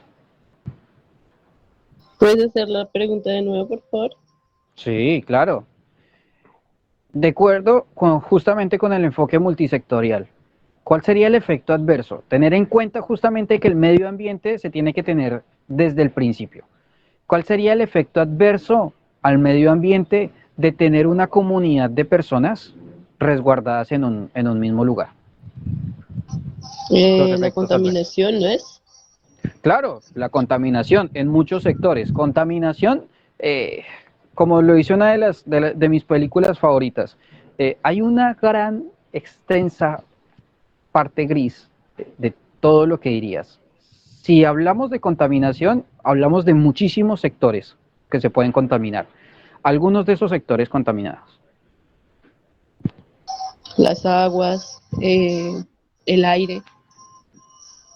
Bien, ¿por qué se podría contaminar las aguas? Por los desechos humanos, Sí. por las aguas que pueden salir del, no sé, de lavar la ropa, Sí, o residuales. de ellos ir al baño también, de lo que ellos están, no sé qué otra cosa así. Sí, no, está bien, está bien. Bueno, sí, tengamos en cuenta que el ser humano en sí es un ser bullicioso también. Y que si los estamos mandando a un terreno completamente abierto, estamos afectando directamente también a una fauna y una flora. ¿Ok? Uno de los primeros enfoques... al ecosistema. Claro. Debemos tener en cuenta justamente que estos factores adicionales dentro del medio ambiente no se vean tan afectados, porque igual se van a ver afectados sí o sí, quiérase o no, se van a ver afectados. Ahora, ¿de qué forma nosotros podemos comprender justamente que esta afectación no llegue a generar mayores efectos adversos para más adelante? ¿Sí? Acuérdense que los efectos adversos dentro de la contaminación pueden llegar a ser resequedad o una sequía. Bien, ¿por qué? Por el uso justamente de suelos antropizados. Entonces, ¿qué pasa? Que generé un refugio, ¿sí? Pero como todo es completamente tierra y en verano se pone todo esto polvoroso y toda esa cosa, entonces vamos a pavimentar esto y hacer un playón gigantesco, ¿sí? Entonces vamos a antropizar los suelos directamente. Bien, lo que estamos generando justamente con un suelo antropizado, ustedes ya lo han visto, pues, también justamente va a ser un cambio climático, también va a ser directamente un daño al ecosistema a nivel general y a nivel de todo lo que lo rodea, por así decirlo, ¿sí? En cambio, en vez de hacer justamente todo un tapete, por así decirlo, de cemento, pues también podríamos utilizar rocas, podríamos utilizar madera para que este tipo de situaciones no se generen, ¿sí? Utilizar al medio ambiente justamente para armonizar también el nuestro sin tener que dañar. Ahora, no digamos que todo es madera, bueno, talemos los árboles de aquí para arriba, porque no estamos haciendo nada. El objetivo de eso es ayudarnos por medio del ecosistema para tener un respeto justamente por el medio ambiente, pero nosotros estar cómodos, o por lo menos la comunidad estar cómoda, ¿sí? Los pensamientos indígenas y ancestrales se han ido acabando con el tiempo. Las personas consideramos, y ahora con el pleno siglo XXI, consideramos siempre que a mayor cantidad de edificios haya, pues muchísimo mejor. Solamente que no nos estamos dando cuenta cuáles son esos daños a futuro que se están generando justamente por todo esto. Las comodidades del ser humano, el hecho de que un ser humano tenga comodidades puede llegar a hacer un daño increíble en el medio ambiente. El hecho de llenar una pileta o una tina, ¿sí? De llenarla de jabón, una tina de, no sé, 1000 litros, pongámosle, 2000 litros, llenarla de jabón, de champú, solamente porque me quiero tomar un baño de media hora con sales y mandar toda esta agua después para el carajo porque no me sirve más. Es una comodidad y es un lujo, sí, está bien. Y el medio ambiente, y para más adelante ese futuro, ¿será que esos 2000 litros de agua que acabé de utilizar no le hacían falta a alguien que realmente la necesitaba? Entonces tengamos en cuenta justamente este medio ambiente y el daño que podemos llegar a generarle solamente con la comodidad de las personas. Bien, ahora que las soluciones también sean duraderas. Hay muchas ocasiones y yo en ese sentido sí soy súper crítico de mi bella, no, de mi bella región latinoamericana. Y es que nosotros como latinoamericanos tenemos la costumbre de solucionar todo a punta de alambritos. Es más, ustedes se pueden dar cuenta aquí arriba. Yo, aquí, bueno, esto no es mío, pero si lo pudieran ver bien, son dos argollas unidas a punta de alambre. Todo es con alambritos. Todo es con las cositas que se puedan poner acá, que se puedan poner allá. Ahora, yo estoy completamente seguro que si yo pongo una sábana acá y sopla el viento, voy a perder la sábana porque se me va a romper el alambre, ¿sí? No obstante, igual lo sigo haciendo. Ahora, ese alambre tiene ahí unos buenos cantidades de años, yo creo ya. Pero en algún momento el alambre se va a romper. Y en el momento seguro, ley de Murphy, que más lo necesito, ahí se me rompe. Entonces, debemos tener en cuenta justamente que las soluciones que nosotros le brindemos a la comunidad deben ser soluciones duraderas, ¿sí? No es solamente hacer un huequito para hacer un pozo séptico, algo ahí pequeñito. Si vamos a hacer un pozo séptico para una comunidad, debemos tener un estudio general, justamente. El proyecto Esfera infiere muchísimo justamente con respecto a los temas del cuidado del medio ambiente, ¿sí? Aguas residuales, no botarlas ni verterlas directamente en fuentes hídricas, porque genera un daño al ecosistema terrible. Solamente que hay muchas ocasiones en las que nosotros no la pensamos así. Entonces podemos llegar a generar, por ejemplo, un pozo séptico. Bueno, ¿cuáles son los cuidados que yo voy a realizar en ese pozo séptico? Porque puede que ahora, mientras tanto, mientras estamos excavando y hacemos algo bonito, todo está bien. Pero los desechos que voy a tener justamente ahí en ese pozo séptico, ¿cuáles, qué tipo van a ser, para cuántas personas, cuánto tiempo me va a durar? Todo ese tipo de soluciones. La madera sí, se ve hermosa, pero depende del tipo de madera que yo pueda hacer la casa, va a ser el tiempo que me va a durar, ¿sí? No, que la madera está súper linda así, que no sé qué. No, pero se tiene que barnizar. No, pongámosla sin barnizar. No necesita barnizar, no necesita curado la madera. ¿Para qué? ¿Para qué curarla? ¿Y cuánto tiempo nos va a durar la madera en una estructura sin haberla curado, sin haberla barnizado de la forma adecuada? Solamente por encima.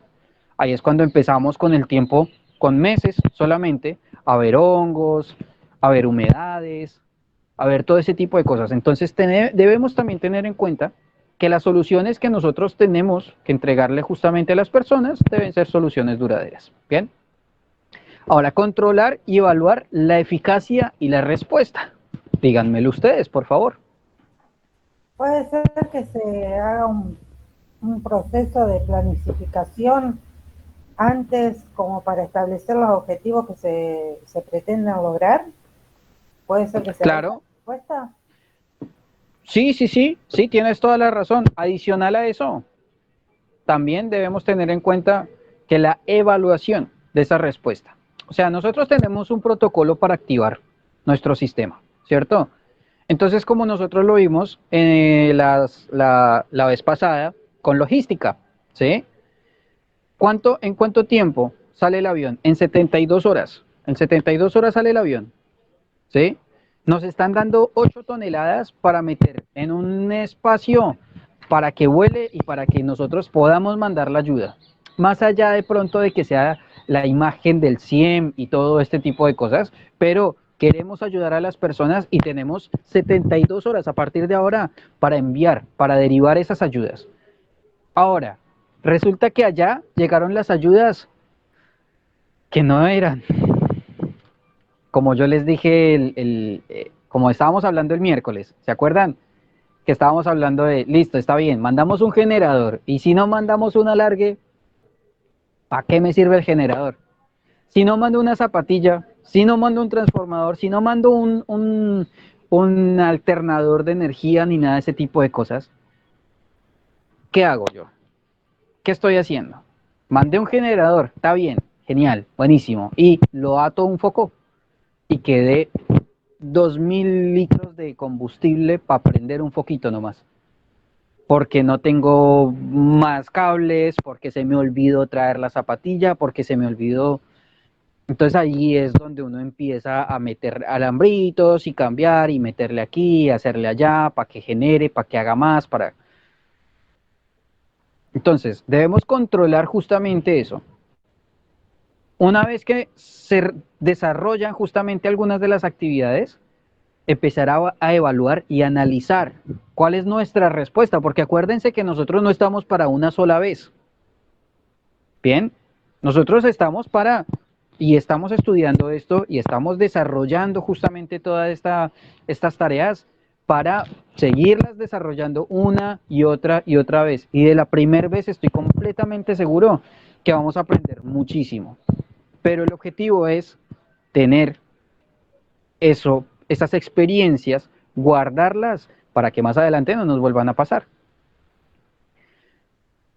Hay muchas instituciones que por más experiencias que les pasen, pues como que siguen por la misma. Pero bueno, el objetivo de nosotros sería evitar ese tipo de situaciones. Por último, vuelvo justamente con el manual de primeras respuestas de emergencias del ACNUR. Una respuesta de emergencia debe determinar exactamente las necesidades concretas de los niños, ser sensible a los problemas específicos de cada sexo y tener en cuenta el impacto de sus programas y prácticas sobre el medio ambiente. Bien, vuelvo y digo, una respuesta de emergencia debe determinar las necesidades concretas de los niños. Bien, ser sensible a problemas específicos de cada sexo. Acuérdense que un kit de emergencia para un hombre es diferente al kit de emergencia para una mujer, porque las necesidades pueden llegar a ser diferentes. Bien, y tener en cuenta justamente el impacto que esas prácticas van a tener en el medio ambiente. Si nosotros no cuidamos el medio ambiente desde ahora, para un futuro no va a quedar absolutamente nada. Y eso ya lo estamos viendo hoy en día.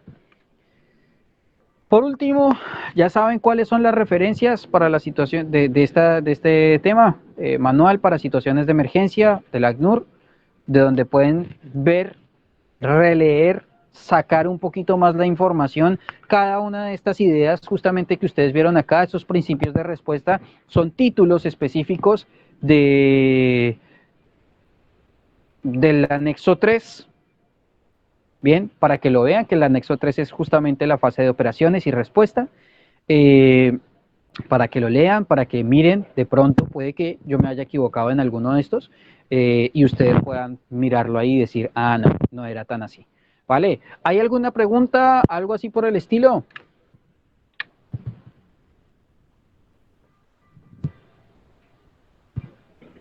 No, por mi parte está bien. Buenísimo. El miércoles nos vemos entonces para un taller. El taller lo vamos a estar desarrollando entonces con base justamente en lo que vimos tanto en migración como en refugiados. Vamos a ver algunas noticias, vamos a ver algunas situaciones reales, que de esto tenemos de sobra. Y les voy a recomendar justamente también una situación o pues una película, una documental más bien, de algunos de estos temas para que ustedes lo vean y con base en eso vamos a trabajar el miércoles, ¿ok? Así que no siendo más, chicos, si no hay ninguna pregunta o algo para aclarar, los dejo libres, que tengan un muy buen fin de semana, pásenla lindo y pásenla especialmente con su familia y seres queridos.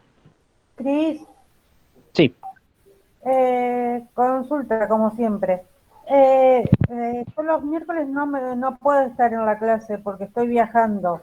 ¿Hay algún trabajo, un video subido como para hacer algún comentario o algo?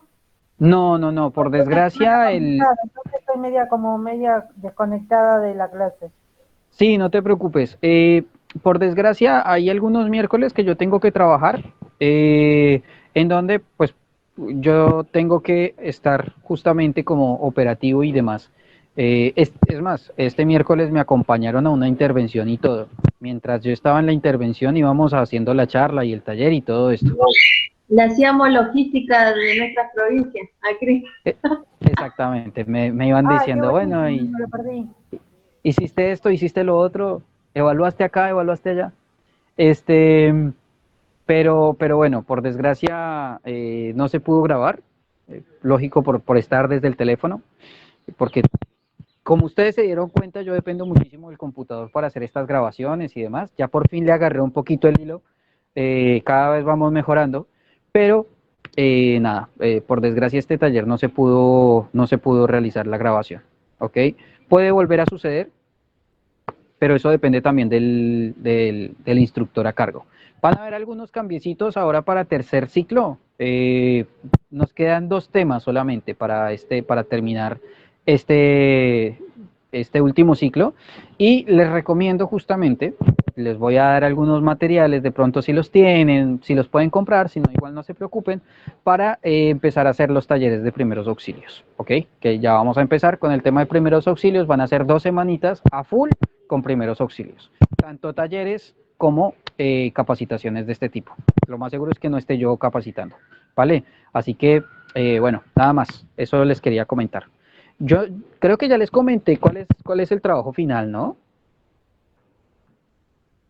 Para que ustedes, para que tengan la certificación de ayuda humanitaria, de socorrista. ¿Una evaluación? No. Bueno, se los voy a decir y se los digo desde ahora, desde ya. El trabajo que tienen que realizar prácticamente no es una tesis, no es algo así como una tesis ni nada de ese tipo de cosas, pero es un trabajo general, ¿bien? De una situación que puede ser real o que puede ser inventada, ¿bien? En donde tienen que empezar a desarrollar desde un principio qué es lo que sucedió, ubicación geográfica, lo mismo que ustedes vieron en el informe de operaciones de logística. cantidad de personas afectadas, los procedimientos, bueno, perdón, cantidad de personas afectadas, cuántos muertos, cuántos heridos, cuántos hospitales, escuelas, lugares para establecer nuevamente de pronto a las personas en ese lugar, los estudios sismográficos, si pueden y si quieren, entre más exacta sea la información, muchísimo mejor. Ahora bien, después, por medio de informes, lógico, ustedes son como los jefes de un área, no de un área, sino de los jefes regionales, por así decirlo, encuadrándolos de esa forma. Entonces ustedes tienen que recabar, por ejemplo, informe de operaciones. Se informa la evaluación después de tanto tiempo, así, así, así, se obtuvieron tales respuestas por parte de esto, Es un juego en general, ¿sí? Es un juego que ustedes pueden ir haciendo. Siempre teniendo en cuenta desde la fase inicial de la situación hasta la fase final de resiliencia. Justamente con la parte de la resiliencia, pues ustedes saben. Acabamos de ver algunos factores importantísimos de la resiliencia, ¿ok? ¿Cuáles son esos factores importantes de la resiliencia? Si quieren, podemos estar haciendo justamente un taller, que de eso vamos a hablar el miércoles, de la etapa de resiliencia. Entonces, ¿cuáles son las opciones duraderas? ¿Sí? Que eso también lo tienen ustedes justamente en el proyecto Esfera, ¿sí? Para eso pueden desarrollar, por ejemplo, eso sí tiene que ser argentino el lugar. Para eso, por ejemplo, tienen el DP, ¿sí? El DP12, que les puede servir como un lugar de ubicación específica en donde son más propensas los terremotos, los sismos, estudiar absolutamente todos esos casos, en caso de que de pronto no encuentren de pronto esos informes operacionales, pero encuentren una evaluación final de la situación, pueden desarrollar justamente eso, ¿sí? Siempre teniendo en cuenta como institución como el CIEM, que está ahí, en ese lugar. No sé si me hice, si fui claro al respecto o necesitan que les explique un poquito mejor. Yo lo entendí como si fuera lo que yo estoy cursando, como un proceso de atención en enfermería, desde lo básico hasta lo más complejo hasta llegar al final. Algo parecido así, pero con el desde que entra el paciente hasta que sale y se deja él solito. Es más, si tienes por ahí una evaluación después de, ¿sí? Que el paciente vuelve, ¿sí? Se evalúa a ver cómo siguen sus condiciones y demás, y que todo está mejor o que se fue para el carajo, pues muchísimo mejor en ese sentido, ¿vale? Una evaluación después de un semestre o después de un año, ¿vale? Entendido. Pero lógico de una situación de emergencia. Como les dije, puede ser real o puede ser inventada. La parte real puede ser genial, ¿sí? Puede ser muy buena porque pues ya sucedió. Entonces, hay documentos, hay información documentaria de lo que se tiene y de lo que se hace, ¿sí? Pero puede que les haga falta o puede que se les complique un poquito más con tecnicismos. Ahora bien, si lo hacen de forma inventada, ahí sí les tocaría como ahondar un poquito más en ese tema, en los informes, generar, acuérdense, informe de logística también tiene que estar, ¿sí? Cada uno de las dependencias, por así decirlo, cómo trabajan, cuáles son los informes que realizan, esto, lo otro, el informe operacional después de la situación de emergencia. O sea, hagan de cuenta que tienen que realizar y diseñar toda la fase de respuesta inicial hasta la fase de resiliencia de toda una institución. Ese sería, no hay un límite de páginas tampoco. Si quieren entregar 200 o si quieren entregar 20, eso es cosa de cada quien. Entre mejor se haga, pues muchísimo mejor para cada uno de ustedes. Lógico, si yo considero y se ve de pronto con los instructores que hemos estado diseñando y realizando todo este proceso, que no merece o que no vale de pronto como trabajo final para certificarse la parte de ayuda humanitaria internacional, y bueno, ¿qué se le va a hacer? Y al final, la presentación justamente va a ser pues de esta forma, en compañía del señor presidente de la Federación y de otros presidentes eh, de otros países, pues para que ustedes presenten justamente todo el proyecto que han realizado, ¿vale? ¿Preguntas? Sí, sí, clarísimo. Quedamos medio mudos.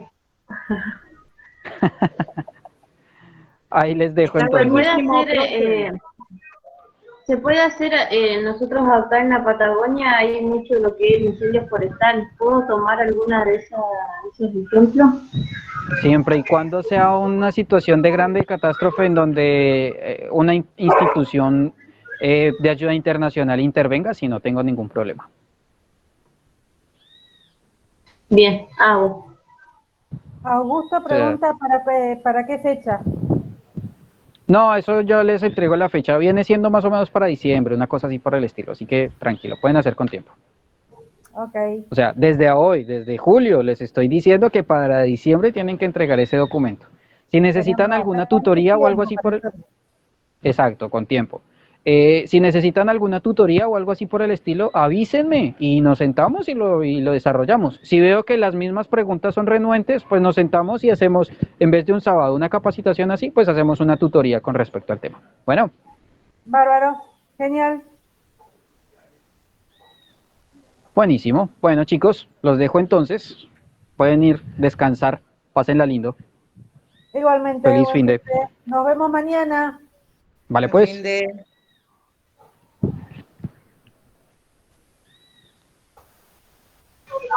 Chao, hasta luego. Chao, Buen chicos. fin de. Chao.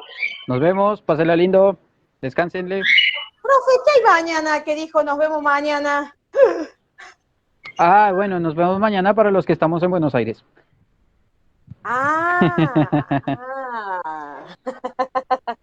Bueno, profe, gracias, muy linda la clase. Yo quería saber un poco más de eso. Dale, dime. Yo quería saber un poco más de eso. ¿Hasta qué horas van a estar? Y espérame, paro la grabación y ahí te digo. Mejor dicho, parémoslo ya.